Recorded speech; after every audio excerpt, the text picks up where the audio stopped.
Book 21, The Test of the Bow, page 1250 in your textbook. In books 18 through 20, Odysseus observes the suitors and finds that two, in particular, Antinous and Eurymachus, are rude and demanding. Penelope asks Odysseus, the beggar, for news of her husband. He says he has heard that Odysseus is on his way home. Penelope, however, has given up hope for Odysseus's return.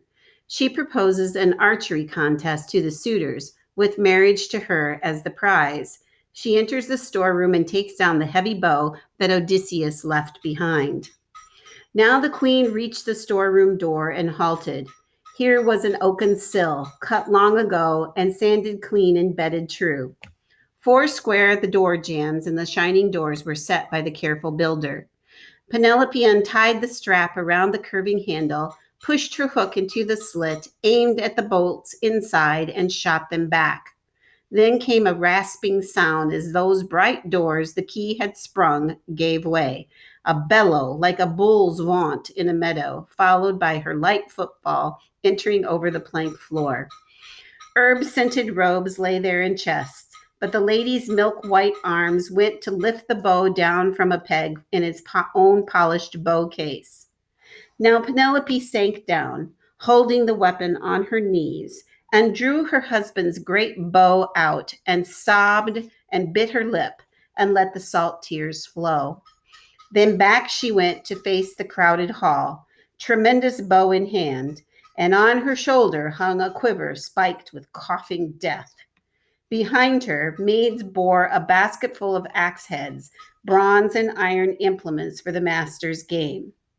Thus, in her beauty, she approached the suitors, and near a pillar of the solid roof, she paused, her shining veil across her cheeks, her maids on either hand, and still, then spoke to the banqueters.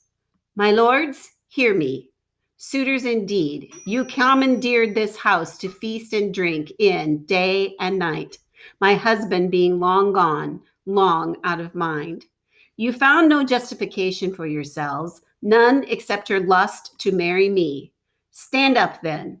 We now declare a contest for that prize. Here is my lord Odysseus's hunting bow. Bend and string it if you can. Who sends an arrow through the iron axe-helved sockets 12 in a line?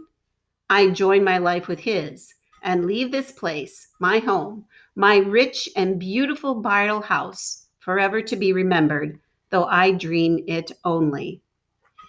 Despite heating and greasing the bow, the lesser suitors prove unable to string it. The most able suitors, Antinous and Eurymachus, hold off.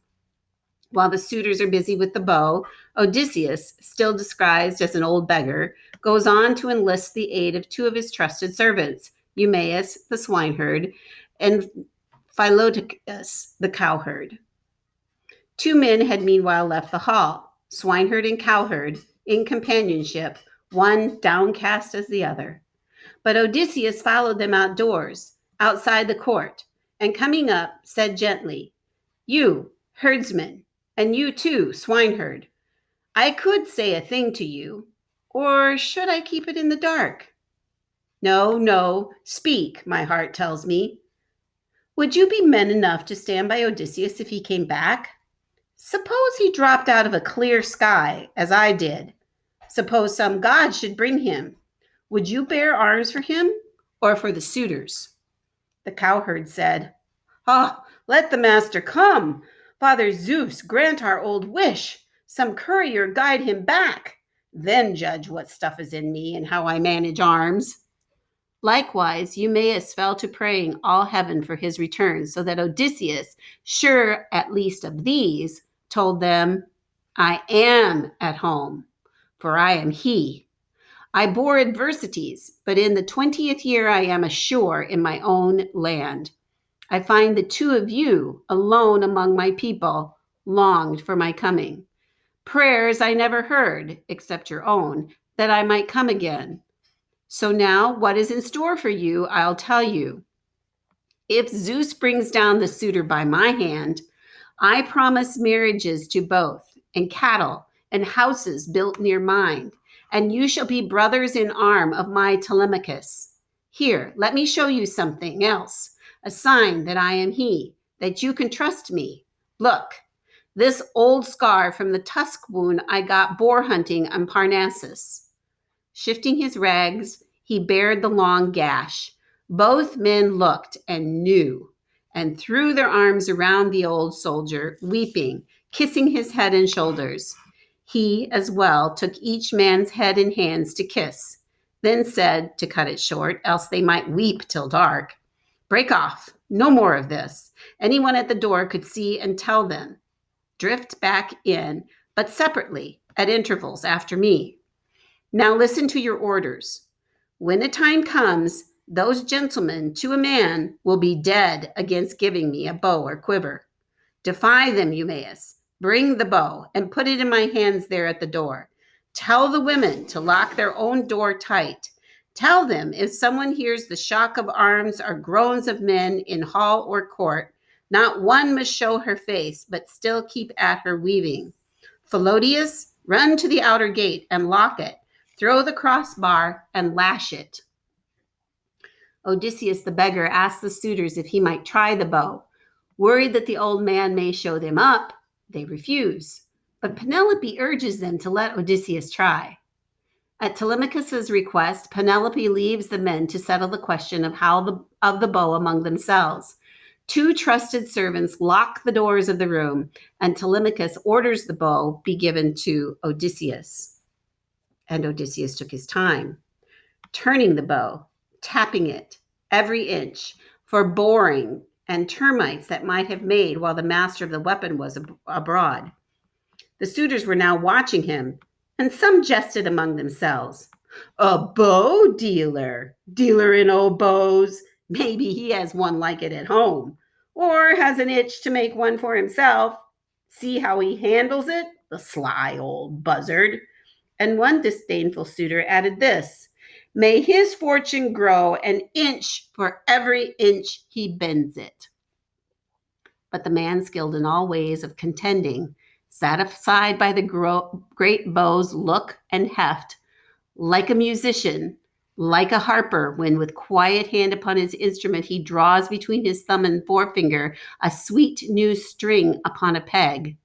So effortlessly Odysseus, in one motion, strung the bow, then slid his right hand down the cord and plucked it, so the taut gut, vibrating, hummed and sang a swallow's note. In the hushed hall, it smote the suitors, and all their faces changed. Then Zeus thundered overhead, one loud crack for a sign, and Odysseus laughed within him that the son of the crooked-minded Cronus had flung that omen down. He picked one ready arrow from his table, where it lay bare. The rest were waiting still in the quiver for the young man's turn to come. He knocked it, let it rest across the hand grip, and drew the string and grooved the butt of the arrow, aiming from where he sat upon the stool. Now flashed arrow from twanging bow, clean as a whistle, through every socket ring, and grazed not one, to thud with heavy brazen head beyond. Then quietly Odysseus said, "Telemachus, the stranger you welcomed in your hall has not disgraced you. I did not miss, neither did I take all day stringing the bow. My hand and eye are sound, not so contemptible as the young men say. The hour has come to cook the lordship's mutton, supper by daylight, other amusements later with song and harping that adorn a feast."